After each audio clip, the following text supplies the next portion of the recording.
Hi, welcome to our channel of IGNOU Audiobooks. Indira Gandhi National Open University, School of Continuing Education, Certificate Programs, Certificate in Rural Development, CRD, MRD-101, Rural Development Indian Context, Block-2, Rural Development, Concept, Strategies, and Experiences, Unit-3, Rural Development Experiences and Asian Perspective. 3.0 Objectives. After studying this unit, you should be able to describe the rural development experiences of Malaysia, Sri Lanka and Bangladesh. Outline the major problems affecting rural societies of these countries. Analyze the types of rural development experiment launched in each of these countries.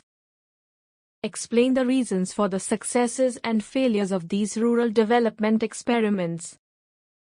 Record the lessons you may have drawn from the experiences of these countries in tackling the problems of the rural poor. 3.1 Introduction. Rural development has rightly been given primacy in the development plans of developing countries of Asia, which are characterized by a preponderance of rural populations and high incidence of rural poverty. The increasing levels of poverty among the rural masses in these countries is a matter of serious concern.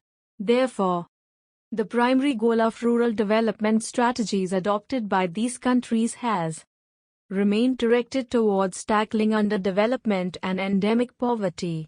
In the recent past, the consideration for equitable distribution of benefits among the rural masses have added a new dimension to rural development. People's perception has now been acknowledged to be an important feature in rural development plans. A number of initiatives have been taken by developing countries of Asia in addressing the problems of rural development. It will be, therefore, interesting to present the rural development scenario in three selected countries, namely Bangladesh, Malaysia, and Sri Lanka, who are operating at various levels of development, representing both low-income and middle-income economies.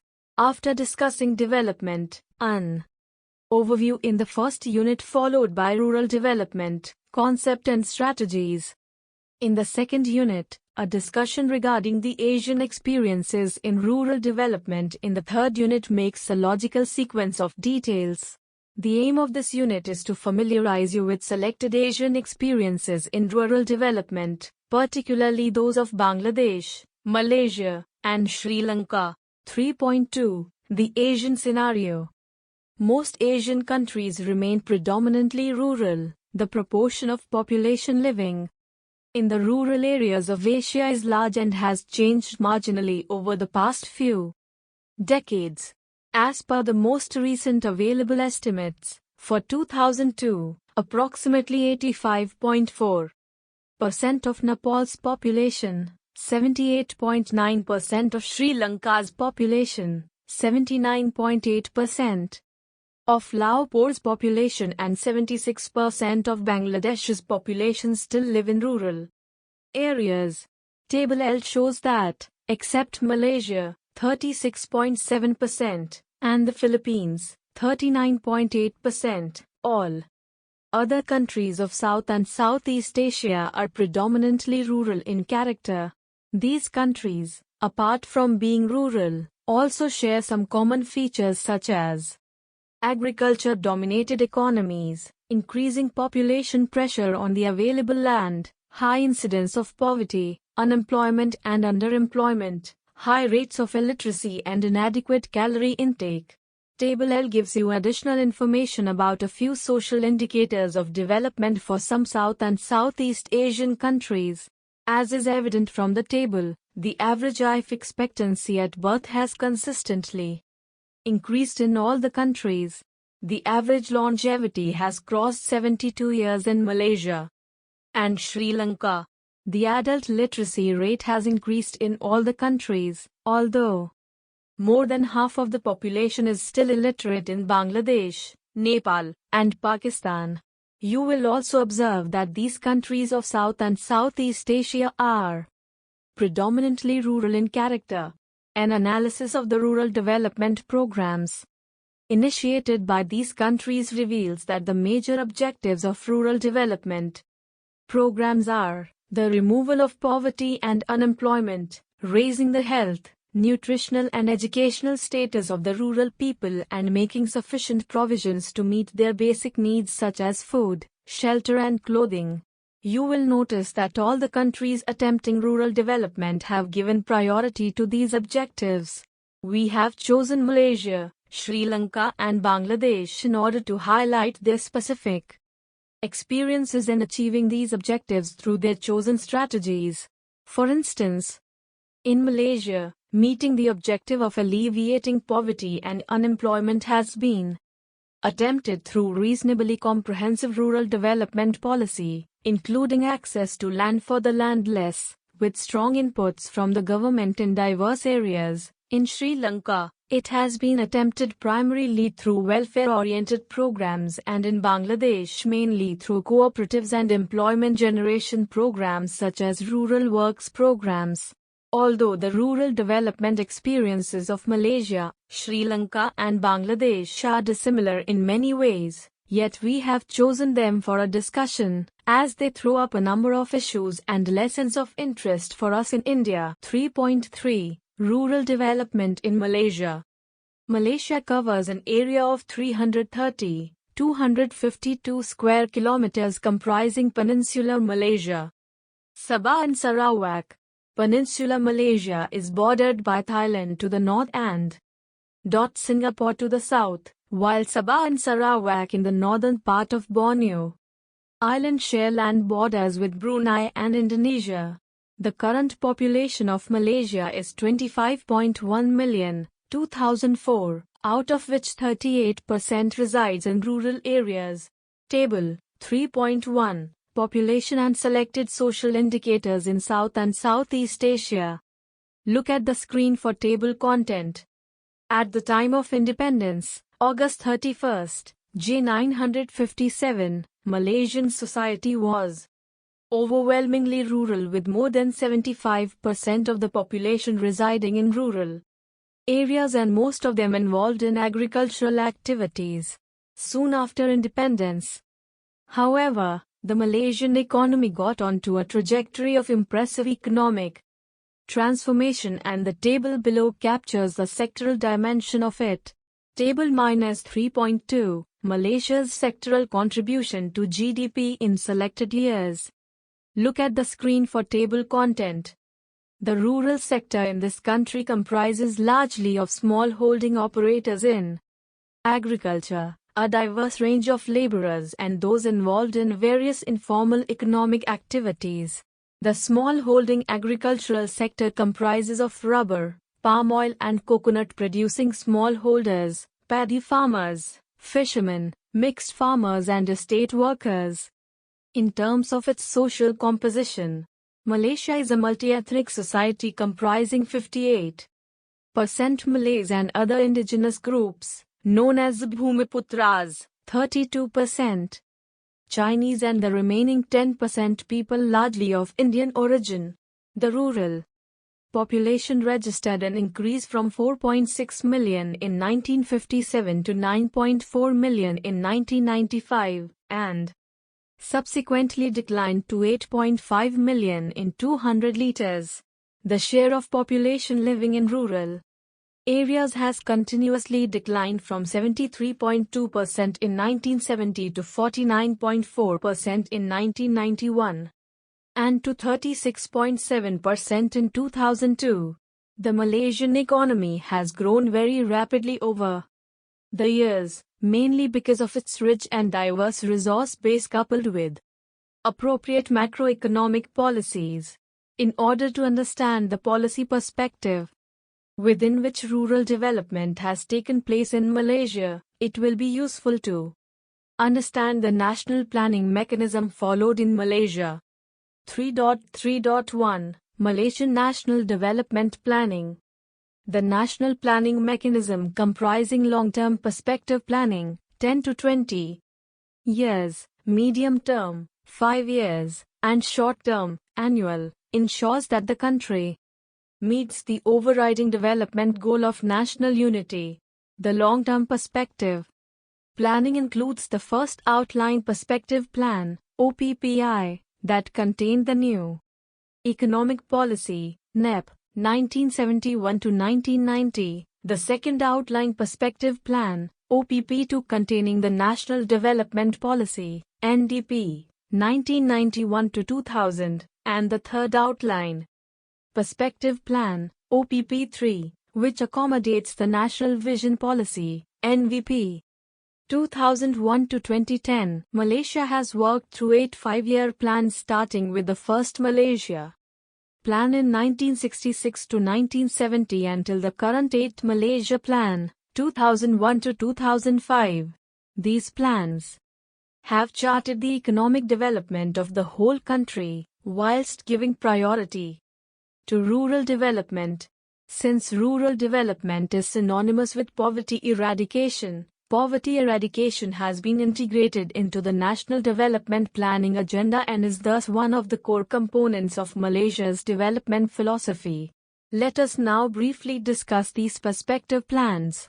1. The first Outline Perspective Plan, OPP1, and the new Economic Policy, NEP. The first Outline Perspective Plan, OPPI, covered the period of 1971 middle ... 1 to 990 and set the broad socio-economic framework that sought to bring about greater integration among states and regions in the country. These objectives were achieved by implementing various strategies and programs to reduce regional disparities and to bring about more equitable distribution. The OPPI period saw the completion of 5 years development plans, from the second Malaysia Plan, 1971 to 1975 to the fifth Malaysia Plan, 1986 to 1990. These 5-year national development plans served as the major instruments for the achievement of the country's development goals. Each plan offered a framework for the coordination of government public expenditure, and it also served as the principal guide for the country's development planning and implementation process. The second Malaysia Plan, 1971 to 1975, was an important phase in the long-term development of the Malaysian economy and society, as it became the launching pad for the implementation of the new Economic Policy, NEP, which focused on eradicating poverty among all Malaysians, irrespective of race, and restructuring Malaysian society so that the identification of race with economic functions and geographical locations is reduced and eventually eliminated. 2. The second Outline Perspective Plan, OPP2, and the National Development Policy, NDP. The second Outline Perspective Plan, OPP2, covering the period 1991 to 2000, was formulated based on the new Development Policy, NDP. The OPP2 was formulated with a shorter time frame of 10 years, half that of OPP1. This shorter time frame reduced the risks of setting unattainable goals and the uncertainties of making development projections which these goals are dependent on. It offered several new dimensions to development planning for Malaysia. The objective of the NDP was to attain balanced development in order to establish a more united and just society. National unity remained the ultimate goal. As a united society is fundamental in bringing about stability and sustained development. The NDP set the pace for Malaysia to become a fully developed nation by the year 2020. Check your progress. 1. What was the basic focus of the new economic policy? 2. Why was second Outline Perspective Plan, OPP2, formulated with a shorter time frame of 10 years?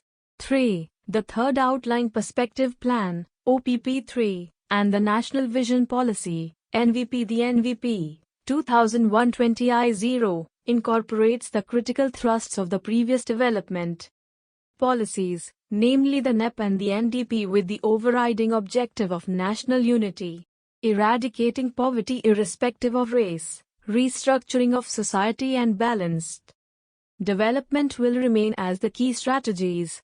The NVP is also guided by the strategic challenges of Vision 2020, which laid out the directions for Malaysia to become a fully developed nation by 2020.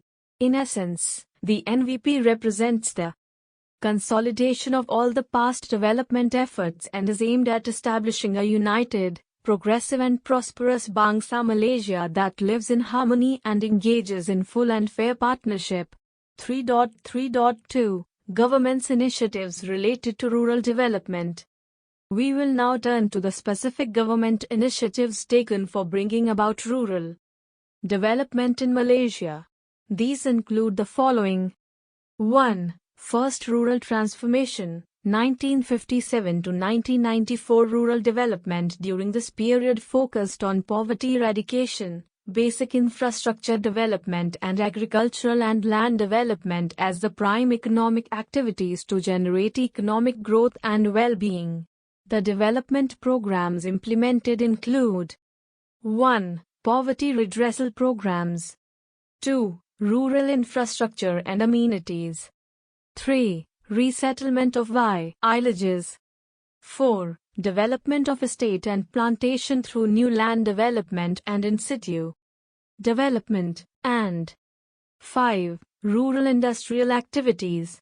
During this period too, apart from the development programs carried out by the various line ministries, the government also created new agencies such as the Federal Land Consolidation and Rehabilitation Authority, FELCRA, the Rubber Industry Smallholders Development Authority, RISDA, and the Federal Land Development Authority, FELDA, to help plan, implement and monitor land development programs. In addition, 7 regional development authorities, RDAs, were established to accelerate the development of the rural areas. 2. Second Rural Transformation, 1994 to 2020. The Ministry of Rural and Regional Development, MRD, plays an important role in realizing the National Development Goals and the Vision 2020 as rural development and poverty eradication are integral components of the National Development Program. As such, the new philosophy and strategy of rural development towards 2020, NPSRD, was introduced in the year 1994, and it became the thrust of the second transformation of rural development. The main aims envisaged in NPSRD are the creation of a rural community that is sustainable, with initiative and knowledge, and possessing noble ethical and moral values in consonance with the objective of Vision 2020, and the creation of a developed, attractive and profitable rural area. The NPSRD emphasizes on human development as the key driver to propel the strong economic growth of the rural sector in the future. 3.3.3 Current Programs. 1. 8 Malaysia Plan, 2001 to 2005. In the 8th Malaysia Plan, 2001 to 2005, the focus of rural development programs is to create a conducive environment for investments and a countryside living with the provision of quality infrastructure and social services. Development programs of the regional development authorities, RDAs, will be improved, consolidated and streamlined towards increasing the standard of living of the rural populations. The major focus of the rural development activities centers on providing better housing, promoting development of rural tourism and increasing training and income-generating opportunities for rural youths.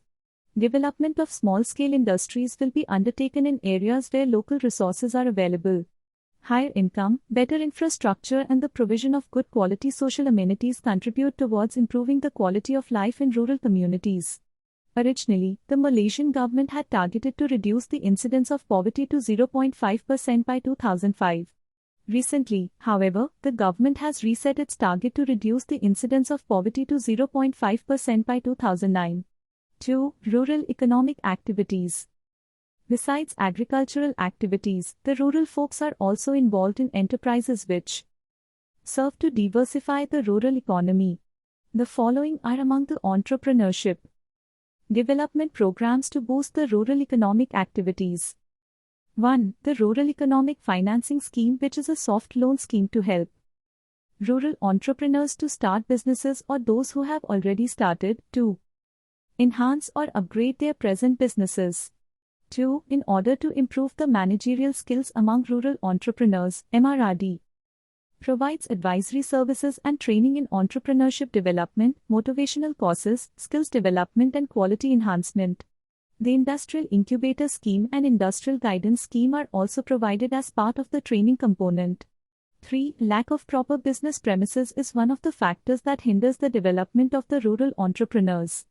As such, MRD, with the cooperation of the state governments and local/district authorities, provides business premises, including necessary infrastructure such as electricity, water supply, access roads and security fencing, to rural entrepreneurs who do not have or are not capable of getting business premises to conduct their business operation. 4. Under the Marketing and Promotion Program, MRD assists rural entrepreneurs in marketing their rural products through acquiring business spaces at shopping complexes or malls in urban areas. 5. Rural women have more interest in micro-enterprise activities than in other economic activities. Most of them are involved in agro-based micro-enterprises such as food processing activities, crafts and family-owned businesses. Until July 2004, a total of 94,000 rural women had benefited from the microcredit facilities from AIM under the scheme Pinjama Nikhtiyar. The scheme provides financial assistance to rural communities to venture into economic and income-generating activities.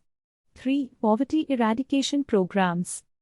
From the year 1998 to 2000, poverty eradication programs were mainly focused on the hardcore poor through the implementation of the Development Program for the Hardcore Poor, Program Pambanganan Rayat Termiskin, PPRT. The government has now revised the poverty concept and scope by broadening the target group to cover the lowest, 30%, income group of the Malaysian population through a program known as the People's Wellbeing Development Scheme, SCIM. Pambanganan Kesejahteran Rayat. The target group is measured on the basis of an income level of less than Rm 1,200 per month, equivalent to $316 per month per household. The group comprises approximately 1.5 million families. Some of these programs are outlined below. Mindset Change Development Program. The objective of this program is to develop and change the mindset of the poor rural households to be more confident and self-sustaining in improving their level of knowledge, pride and skills. Training and education. This program aims to increase the level of academic achievement. It also provides skills trainings to those who are unable to further their studies in the local universities. Income-generating activities. The objective of the program is to assist in increasing the level of income of the target group through economic projects which have growth potential, hence eventually providing them with job opportunities.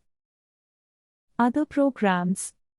Other programs implemented under the People's Wellbeing Development Scheme are A. Provision for building facilities and equipment for the operation of child daycare centers in poverty-stricken areas. B. Dietary food supplement to school children below 12 years.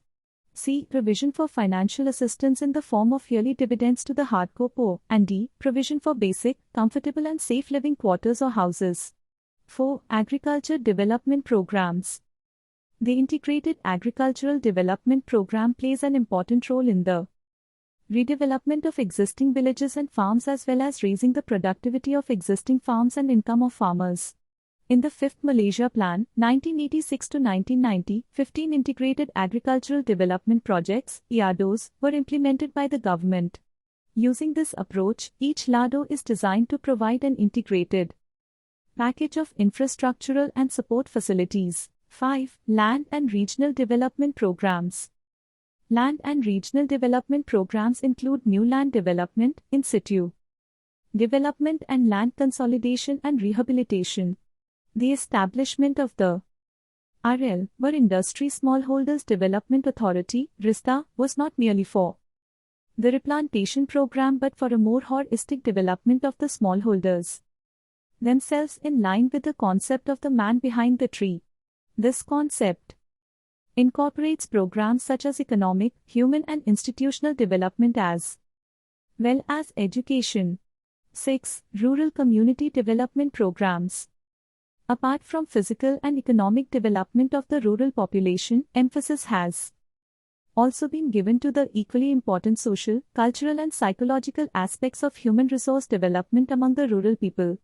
Human resource is identified as the key resource to be strategically developed in Malaysia in her efforts to achieve a developed nation status by 2020, commonly known as Vision 2020. The focus on human resource is in line with the thrust of the second Rural Development Transformation. 3.3.4 Rural Development in Perspective. The 9th Malaysia Plan 2006 to 2010 is the second phase of the NVP and the OPP3. Consistent with the OPP3 that focuses on building a resilient and competitive nation, MRD will give priority to human development as specified in the NPSRD. The emphasis on homocentric development is to instill the spirit of self-reliance, maintaining and strengthening good ethical and moral values, educating the people to be responsible and caring members of society, and provision of entrepreneurship, development and skill training towards creating an active, dynamic, knowledgeable, and economically empowered rural population. Towards this end, both formal and non-formal education will be further enhanced and a knowledge society based on lifelong education created by the year 2020. To enhance the capacity of the rural communities, Gerakan Daya Bawasan, the Vision Empowerment Movement programs will be implemented. Under the One District One Industry (ODOI) approach, each district will be encouraged to specialize in the production of one type of product, whether in agriculture, manufacturing or services, where they may have comparative advantage and can benefit from the economies of scale. ICT is expected to be used as a tool to increase income and knowledge and transform Malaysia into a value-based knowledge society by the year 2020. Check your progress. 2. 1. When was the new philosophy and strategy of rural development towards 2020 (NPSRD) introduced and what was its main aim? 2. How does Malaysia look at its rural development in perspective? 3.4 Rural development in Sri Lanka. Sri Lanka has a population of 18.9 million 2002 and more than 3/4 of them, 78.9%, live in rural areas. Agriculture remains the largest sector, producing about 1/3 of the national product. Smallholders dominate agriculture in Sri Lanka, as 90% of the agricultural holdings are below 2 hectares, and much of it is operated by subsistence farmers under diverse land tenure patterns. In addition, the rural economy has a variety of small-time activities such as handicrafts, retail trade, etc. Considering its different dimensions, the rural economy of Sri Lanka, or for that matter, its entire economy, certainly does not present the picture of a thriving economy in terms of macroeconomic indicators. Indeed, as per the World Bank Report 2000, the country has been classified as one of the poorest nations of the world in terms of per capita income. Nonetheless, due to government's interventions, the country's performance in terms of social indicators of development has been quite impressive. In fact, Sri Lanka is often cited as an exception among developing countries for such achievements. As you will notice from Table 3.1, in terms of standard social indicators, Sri Lanka has recorded very significant achievements, which are very impressive when compared with the performance of most developing countries. As mentioned earlier, however, there is not much to cheer about on the economic front. The growth of the agricultural sector has been sluggish and lopsided, and thus the peasant population, which depends solely on agriculture, has been adversely affected. Mechanization has not displaced labor, nor found any room to get absorbed. Unemployment is rising and there is a decline in income. A section of the peasantry is being forced to lease out or mortgage the allotted land to rich farmers due to lack of access to institutional credit. Finally, it is feared that Sri Lanka's effort to lease out irrigable lands to foreign companies for palm and sugar production might lead to capital-intensive production using hired labor with restrictions on individual peasants in smaller units. Close to 1/4 of the island's population remain below the poverty line, even though some significant attempts have been made to eradicate poverty over the years. In the following sections, we will analyze some of the rural development programs which help us in understanding the country's performance, particularly in rural areas. 3.4.1 Asset-Based Programs. In this subsection, we shall discuss the Accelerated Mahaveli Development Projects and District Integrated Rural Development Program. 1. Accelerated Mahaveli Development Project. Land reform measures initiated in 1953 under the Mahaveli Project gave land to peasants in certain areas specified as dry zones on a permanent lease basis. Through the policy of advance alienation, introduced in 1958, peasants were required to participate in the construction of canals and preparation of land for cultivation. Once the lands were developed for cultivation, the peasants were given possession of their allotted lands. This led to the launching of the Accelerated Mahaveli Development Project (AMDP) in 1963. Under this project, the water from the Mahaveli Ganga system was diverted to the dry zone areas for irrigation and agricultural production. In 1977, it was decided to accelerate the implementation of the Master Plan for Mahaveli Development with the objectives of generating sufficient employment and producing adequate food and power. Later, it included other projects, Vis Victoria, Maduru Oya, Kotmale, and Randiningala. The main purposes of these projects are developing hydrology and discharge facilities and building of reservoirs, stilling basins, tunnels and power stations. On account of these projects, Sri Lanka experienced a significant increase in employment, especially in the non-agricultural sector. The projects also provided for comprehensive healthcare facilities, facilities for home gardening, training in water management and for sports. 2. District Integrated Rural Development Program (DIRT). The main objectives of DIRT, launched in 1979, have been to reduce regional disparities, develop district resources and enhance the income and employment of the poor. These objectives are to be achieved by a process of greater allocation and distribution of resources and assets to the rural sector. This program is funded both by International Development Agency (LOA) and by the government. The DIRT comprises various schemes, namely agriculture and irrigation, forestry, fisheries, small-scale industries, water supply, health, education and training, transport, rural credit and production of minor export crops.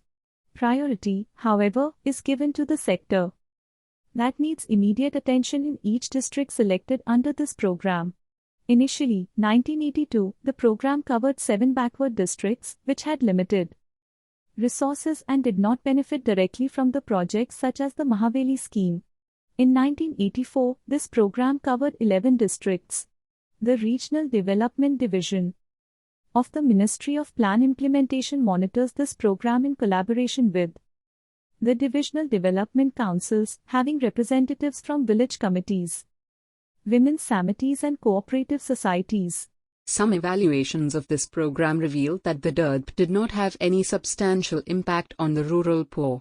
The LRA-funded projects have benefited mostly the big farmers, and the government-sponsored projects have not made any marked impact on any particular segment or locality since the investment is spread too thinly over a number of sectors.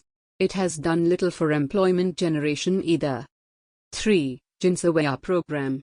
Jinsawaya is a Sinhala word meaning strength of the people. This program was introduced in 1989 with a view to upgrading the quality of life of the poor by investing in them to improve their skills.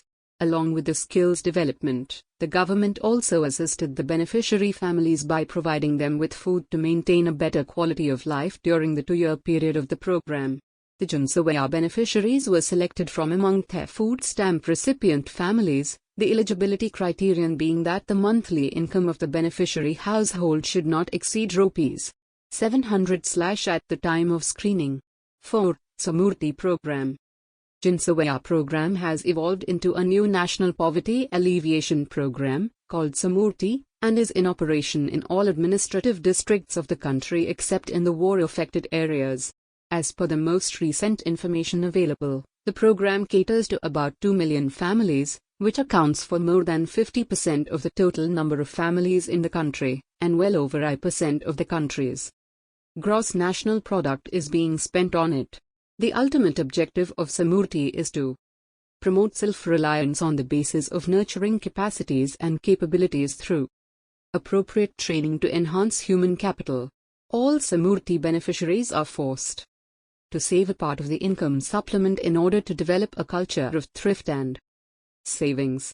The resources accumulated through such savings, together with the help of supplementary finance from outside, are supposed to finance new income-earning activities among the beneficiaries.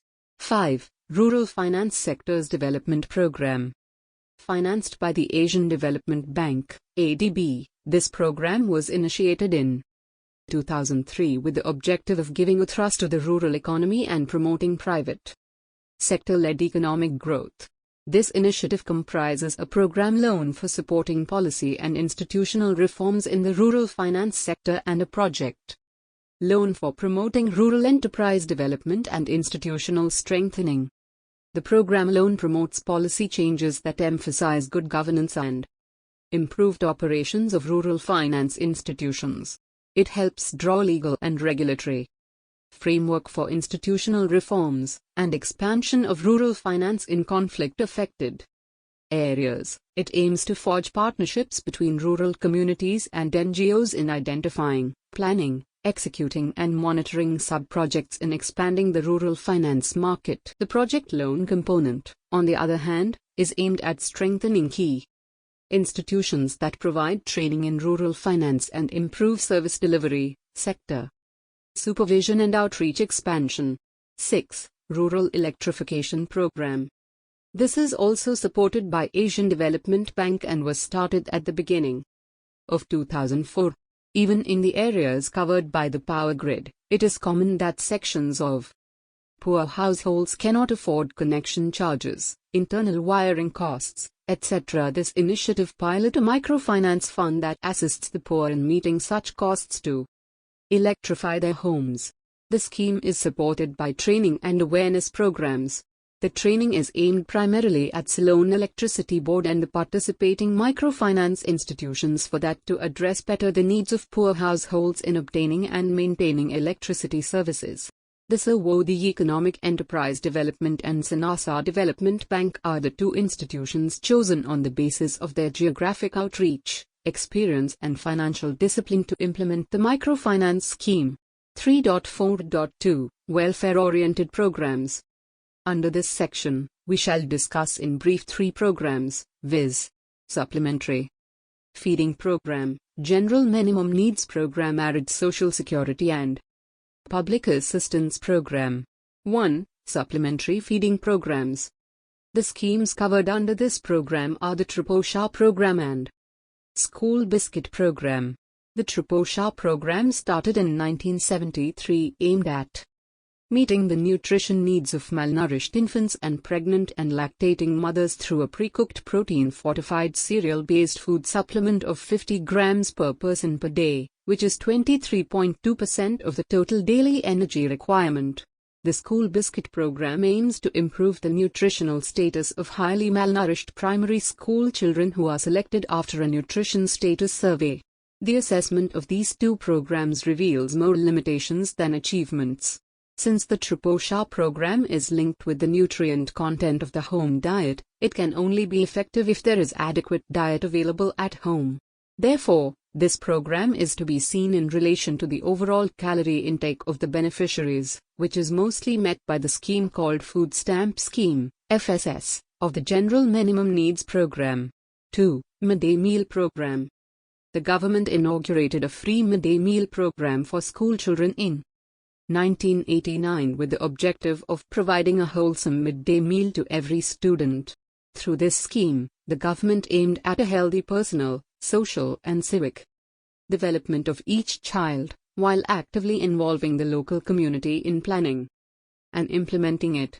It also hoped that the scheme would boost economic betterment around the schools with this scheme in operation. 3. General Minimum Needs Program. The General Minimum Needs Program comprises three schemes: Food Stamp or Subsidy Scheme, FSS, Free Education and Free Health Care Services. We shall begin with the FSS. Food Stamp Scheme. The Food Stamp Scheme, introduced in 1979, is basically a subsidy in the form of stamps, which have a certain cash value and are cashable against a specified range of commodities such as rice, wheat, flour, sugar, milk powder, condensed milk and dried fish. The The food stamps can be converted into savings deposits at the will of the beneficiaries under this scheme. The beneficiaries are selected on the basis of the number of members in a household and the level of household income per year. For instance, as per the original design of the scheme, if there are 13 members in a household with an annual income less than 3,600 rupees, all of them would get food stamps, and if the income of the same household is between 7,921 rupees and 9,000 rupees, only one person would be given food stamps. Sri Lanka uses rupee currency, but its exchange value is not the same as Indian rupee. Similarly, in a household with 7 members having an annual income of 4,321 rupees 5,040, only one person would be given food stamps, and so on. At the time when the scheme was introduced, the money value of the food stamps distributed in relation to the age composition of the members of the household was as follows: 25 rupees per month for children below the age of 8 years, 20 rupees per month for children in the age group of 8 to 12 years, 15 rupees per month for persons of 12 years and above. Soon after the scheme was launched, its spread was impressive. By 1983, there were 70,59,998 stamps worth rupees 70.5 crores issued under FSS, covering about 46% of the population. The Food and Nutrition Survey findings, 1982, regarding the nutritional impact of this program, however, revealed that the energy intake contributed by FSS had fallen from 36% in 1979 to 18% in 1981, and the protein intake had fallen from 34% to 17%. The calorie consumption too had reduced sharply. For instance, the FSS calories as a proportion of total calories were 18% in 1979, but only 4% in 1980. This happened mainly because the prices of certain essential commodities hiked, while there was no corresponding change in the cash value of the stamps. The absence of a proper mechanism to check the validity of the income reported by the recipient households resulted in covering a large number of beneficiaries that exceeded the number visualized in the scheme. As a result, the government was not in a position to increase the cash value of stamps to match the rising cost of essential commodities. Sri Lanka's population, however, continues to enjoy a relatively high level of nutritional status as compared to other Asian countries. This is evident from the fact that the daily calorie supply per capita in Bangladesh, India or Pakistan is well below the figure for Sri Lanka, where it is more than 2,400 calories per person per day. B. Free healthcare services. Two major healthcare systems, viz. the allopathic and the Ayurvedic, serve the country through an extensive network of government medical institutions and cadres of field workers, organized separately for curative and preventive work.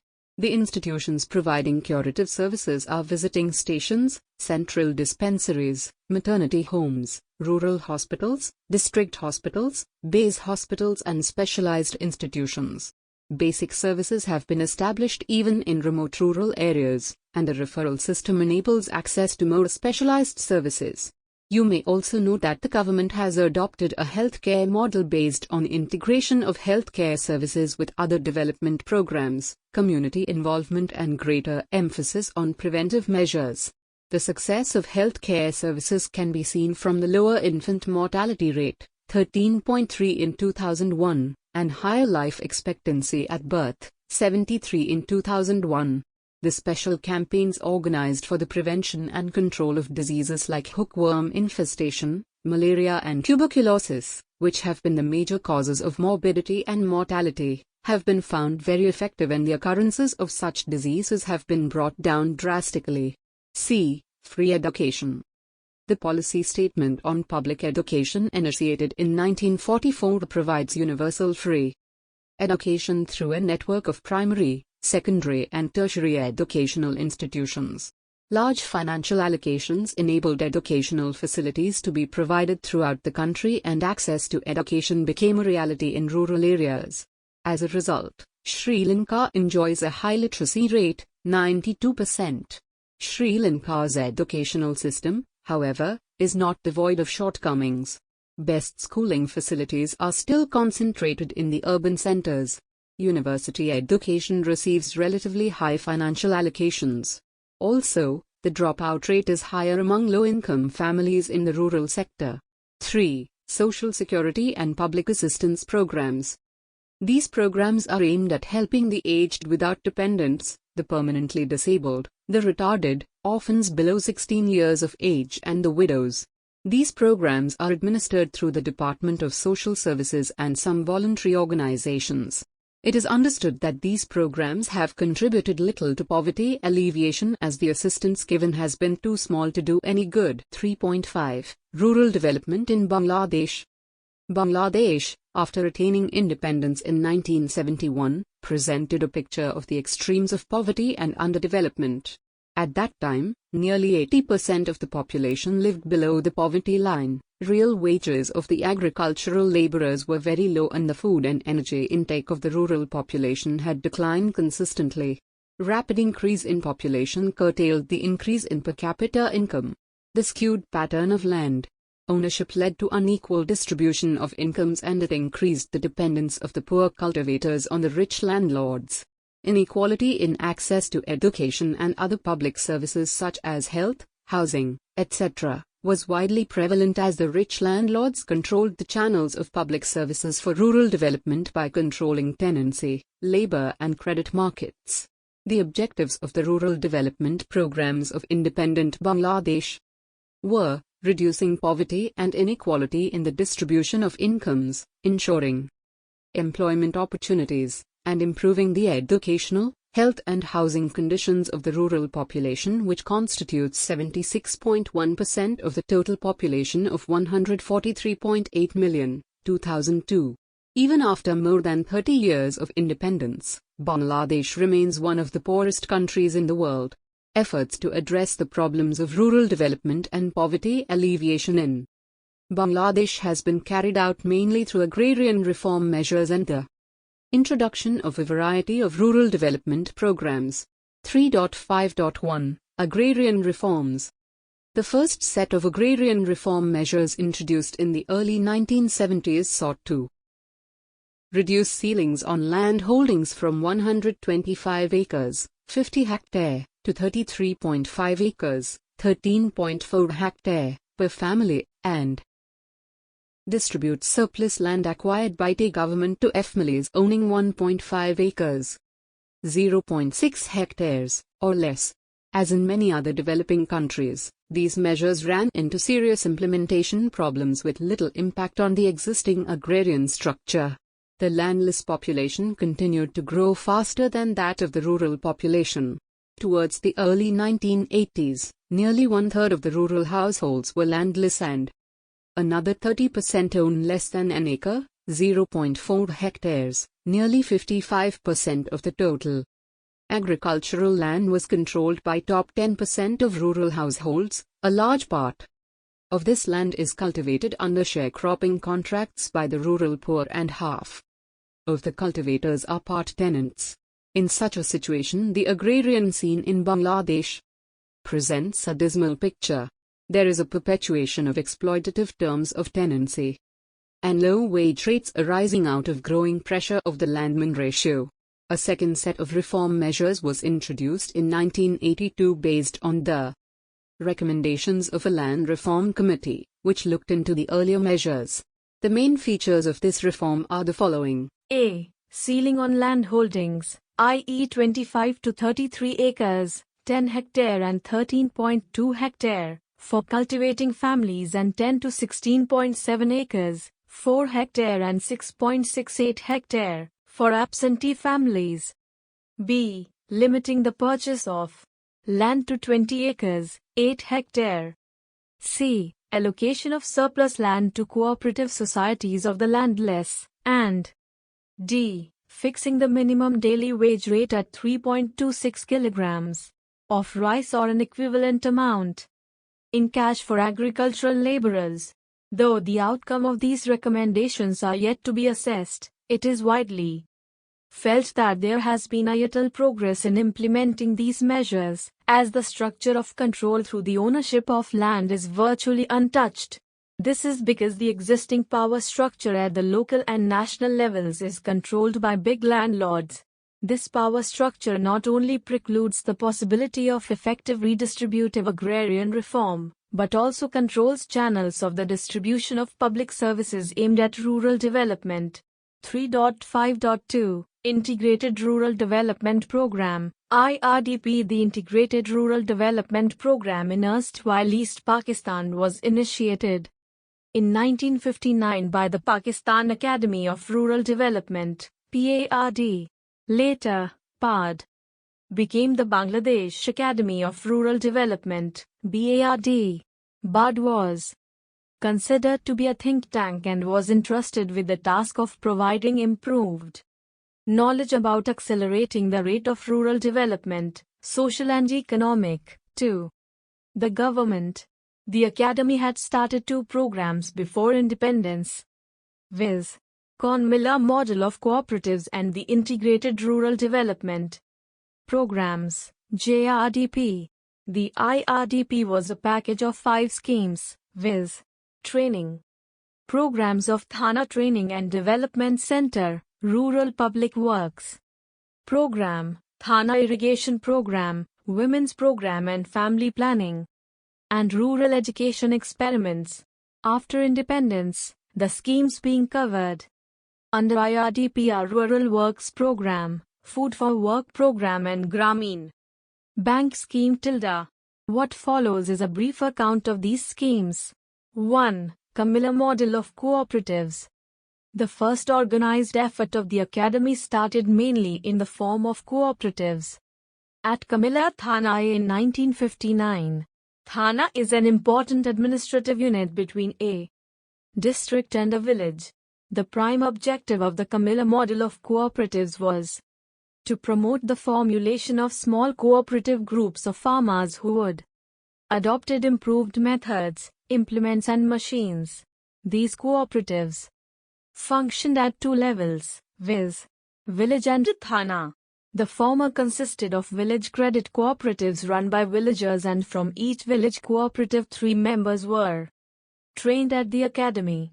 The latter, known as Thana Central Cooperative Association (TCCA), promoted new agricultural technology, extension training, credit delivery systems, supervision of record keeping, and helped in providing the necessary agricultural supplies. By June 1969, there were 301 village agricultural cooperatives and a central agricultural cooperative federation in Camilla Thana. The Camilla model of cooperatives met with remarkable success. They introduced new technologies, which were instrumental in achieving high yields in rice farming. The credit facilities of the cooperative helped the poor farmers to free themselves from the clutches of the big and powerful farmers, as their rate of interest was brought down from 60 to 17.4%. Today, as proposed in the second 5-year plan, the cooperatives function at 2 levels, viz. Village Cooperative Association, VCA, which is a federation of primary cooperatives of functional groups such as farmers, weavers etc., and Thana Union of Cooperative, TUC, which is a federation of VCAs. 2. The Thana Training and Development Center. It was started in 1964 with the prime objective of improving the management of government programs at the Thana level. It provided training facilities to the members of the cooperatives, government officials, women, union council members and farmers. It acted as a link between the government and other higher-level financial institutions on the one hand, and the village societies, on the other. By 1969, 49 training programs were organized and the number of persons trained was 226. These programs made the launching of programs like Rural Works Program and Thana Irrigation Program quite an easy affair. The concept of Rural Public Works Program came initially from Richard B.G. Elert of the Harvard Advisory Group, who wanted to increase employment and income of the people residing in rural areas, especially the flood-prone areas. It included schemes for irrigation, drainage, flood control, transport and communication facilities, and for building schools. In most of the schemes, wheat was used as part payment for wages under the PL 480 program. The only success of this program was that the areas covered had the benefit of some of the basic infrastructure facilities. 3. Other IRDP schemes. The Thana Irrigation Program was launched in 1968 in order to meet water shortages in the dry winter season. Low-lift water pumps and tube wells were introduced, and by 1970-71, 1.3 million acres, 0.52 ma, of land were provided with irrigation facilities. Yet another component of IRDP was the package of training programs launched in 1962 for women and child care, maternity diseases, family planning methods, sewing, gardening and sanitation, among others. Considering the success of the program, it was introduced by the Agricultural Development Corporation in 1969. In different parts of the country, educating the rural masses was an important task of the PAD, as only 1/5 of the rural population was estimated to be literate in 1959. To meet this situation, the Academy introduced some experiments in education, viz. farm life-related education in the rural schools through a pilot school project, establishment of feeder schools in villages having single-teacher schools, and training of village women to undertake adult literacy classes and to teach small children in government primary schools.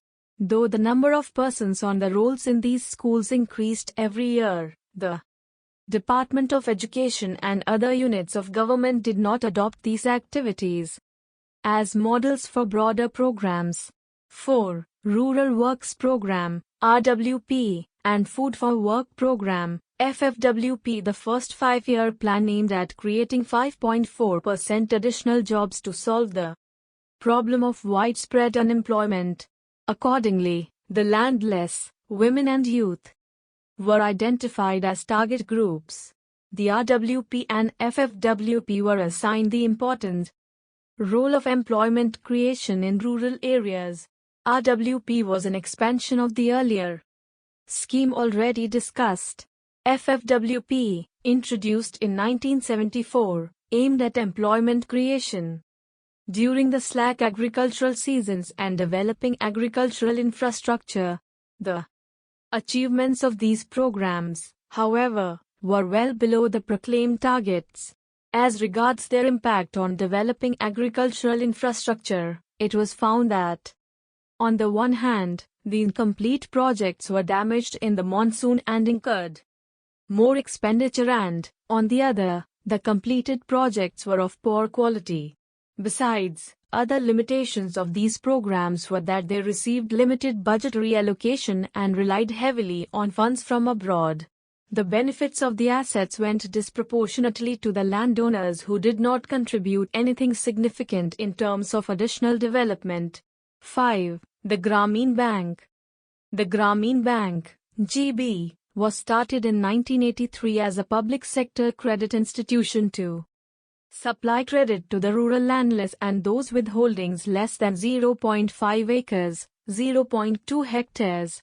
Every GB branch is managed by a field manager and a group of band workers, BW, who deliver the banding services. The BWs help in forming a group of 5 prospective loanees, and a number of groups in the same locality are federated into a center. The elected center chief conducts weekly meetings and recommends loan proposals. The credit for the approved loan proposals is disbursed by the BW at a weekly meeting.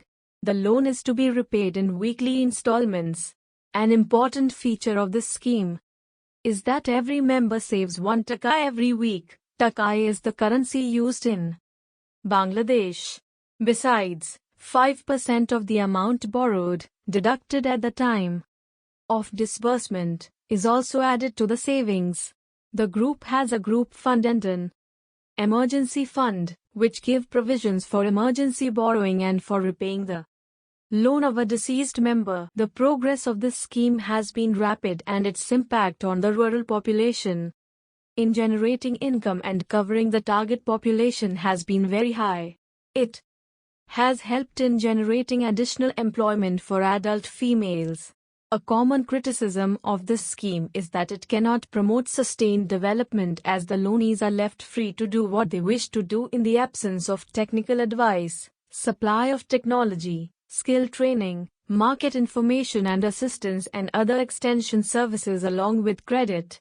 However, as the scheme evolves over time, many of these problems are getting addressed. The schemes of the IRDP, particularly RWP, FFWP and GB have faced one and the same criticism, i.e. the efforts for employment and income generation through non-crop activities may be thwarted if the agricultural sector does not progress.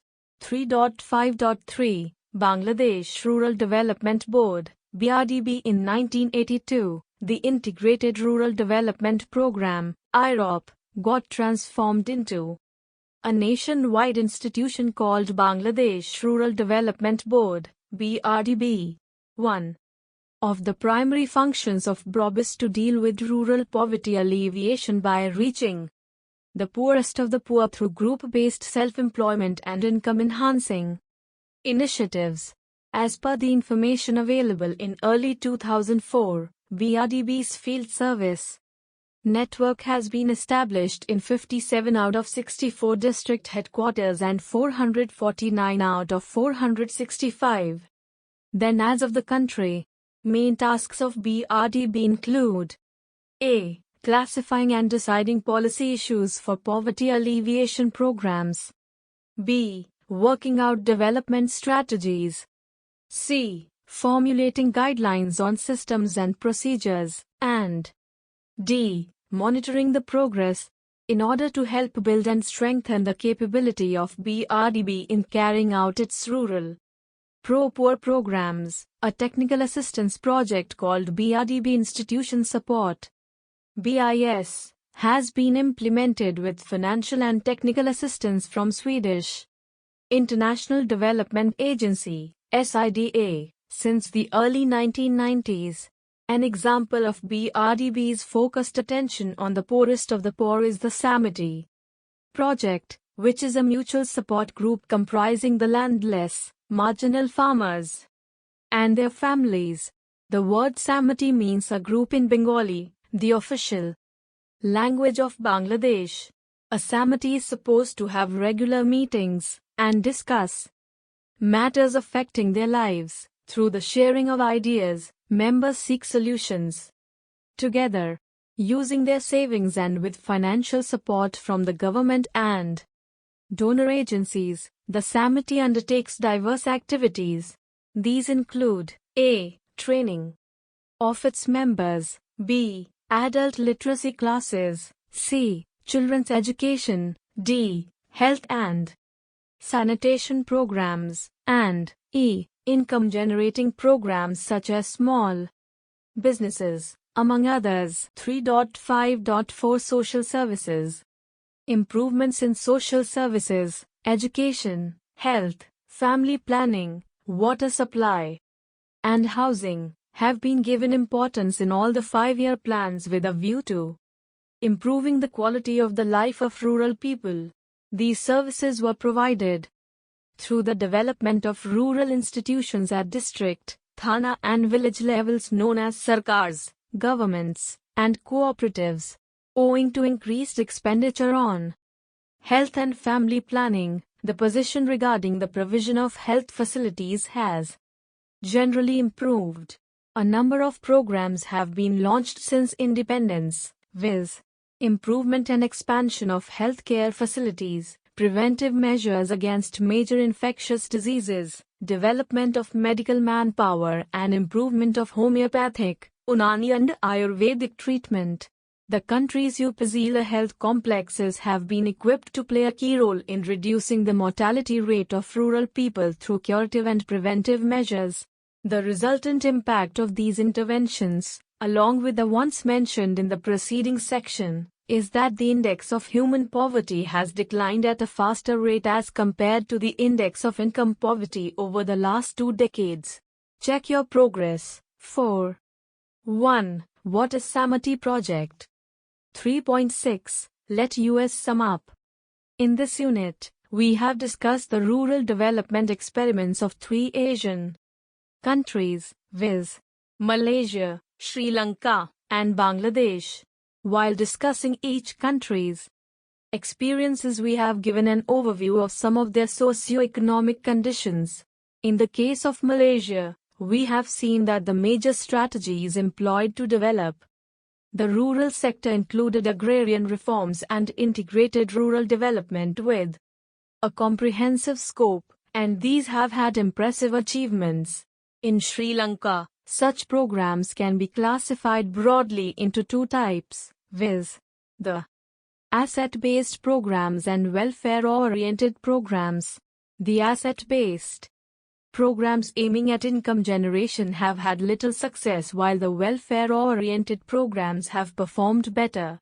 In case of Bangladesh, except the Grameen Bank scheme, the agrarian reform measures, the integrated rural development programs, and the social services programs have had little success in increasing rural income and employment and in meeting the basic needs of the people.